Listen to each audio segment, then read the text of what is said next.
Guys, जैसे कि आप सभी को पता होगा कि आरसीबी जब जीती, विक्ट्री परेड निकाली गई, ग्रैंड सेलिब्रेशन बेंगलुरु में किया गया तो उस समय स्टैम्पेड हुआ और 11 लोगों की मौत हो गई।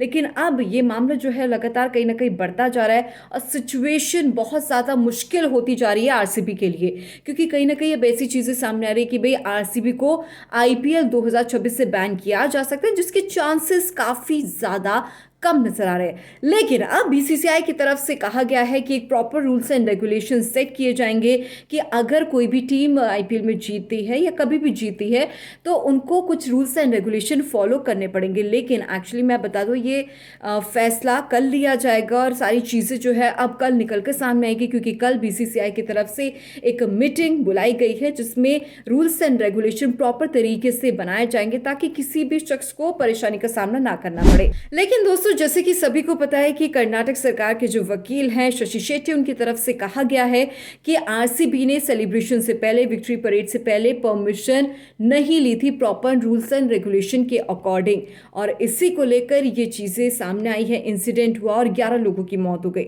लेकिन अब बीसीसीआई की तरफ से डिसीजन लिया गया है कि अब रूल्स एंड रेगुलेशन प्रॉपर तरीके से बनाए जाएंगे और काफ़ी सारी चीज़ों को लेकर भी कहीं ना कहीं मीटिंग होनी है। लेकिन किस तरीके से अब रूल्स एंड रेगुलेशन बनते हैं ये देखना होगा। हालांकि मैं आपको ये भी बता दूं कि जो आरसीबी के मार्केटिंग मैनेजर हैं निखिल, उनको लेकर भी बहुत सारी चीज़ें अब सामने आने लगी है, क्योंकि निखिल को कोर्ट में पेश होना पड़ा। उस समय उन्हें तो जमानत मिल गई है, उन्हें अरेस्ट किया गया था इस पूरे मैटर पर। लेकिन अब निखिल का पासपोर्ट भी जमा करा लिया है कोर्ट के आदेश पर, ताकि वो देश छोड़कर भाग ना निकले।